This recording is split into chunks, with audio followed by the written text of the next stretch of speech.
Well, we got there to 2025, but let's not forget about the things we all did in 2024.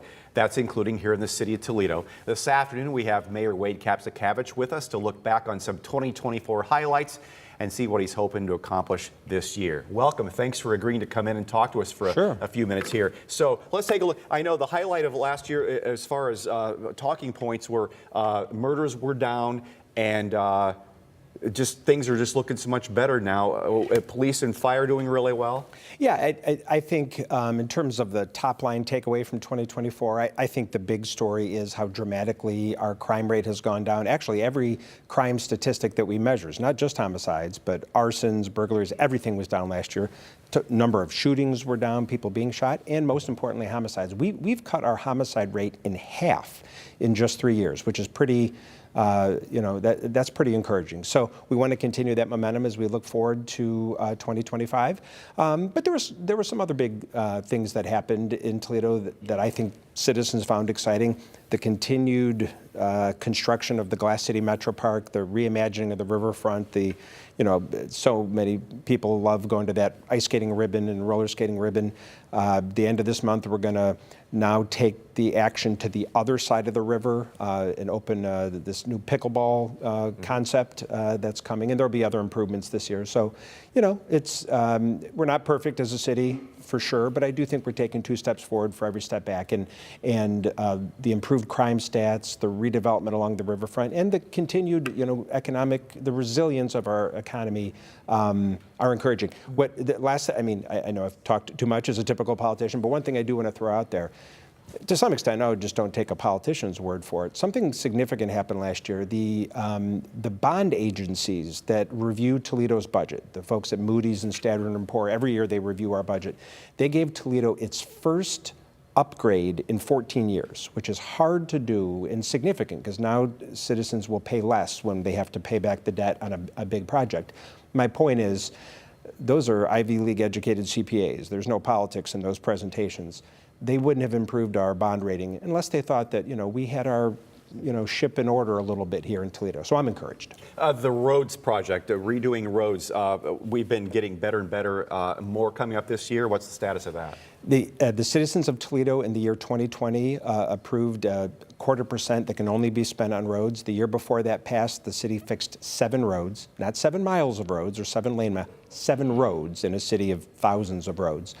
The year after it passed, our numbers went up to about 100, 120 roads fixed per year every year and about 45 lane miles, and we've been able to maintain that every year since. Mathematically, that's about a 15-fold increase in the amount of road work we're doing.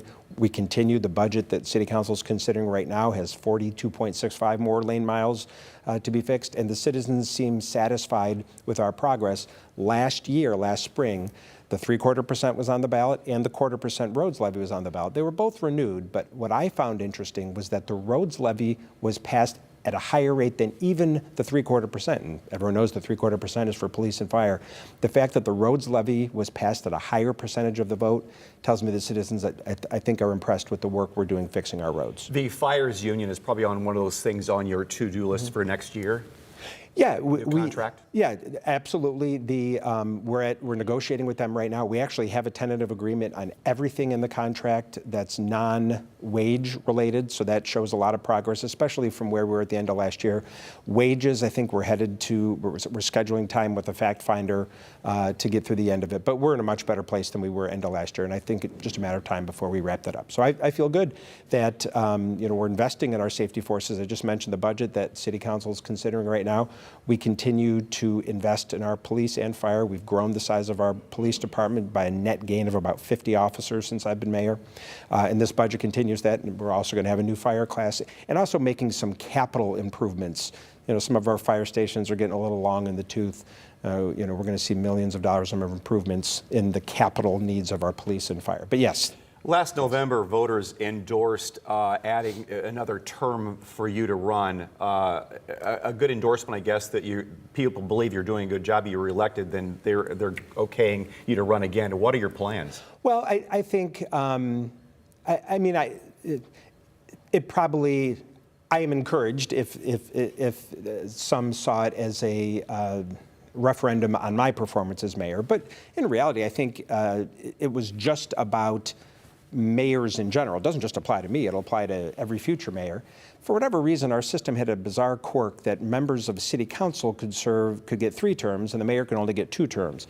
I don't know why that was. When they came up with the new system 30, 40 years ago, that seemed like a strange little quirk.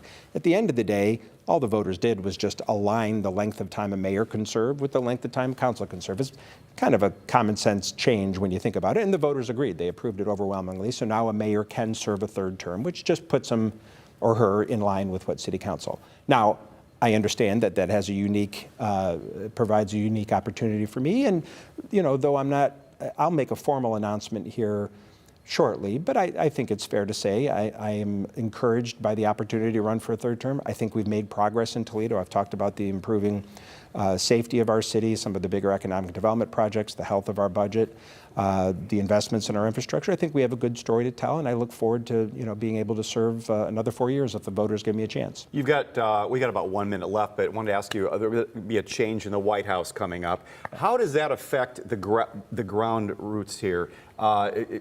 Is it more the governor affects you, the state legislature, than how the federal government interacts with the cities at this level? Yeah, it depends on the administration. I think one of the things for sure that will be different, the Biden administration really made direct investment in cities in a way that probably hadn't happened since the New Deal and the Great Depression and Franklin Roosevelt's Works Progress administration. Under Biden, cities received what was called American Rescue Plan money that we turned around into a lot of the infrastructure improvements that we made. I think it's fair to say that there will be less of that under this president. I think we'll probably be more affected by some of his policies. I mean, if there really are tariffs, and I know the intent is to sort of go after China with those tariffs, it could have the unintended consequence of hurting some of our trade with Canada. Sure. I worry in the short term inflation may actually go up. So we will be affected by what happens with the new president, but probably not as directly as we had been in the past. Mayor Wade Kapszukiewicz, thank you for your time. All right, thank you. Good talking, and here's hoping for a great 2025 for all of us. Yep.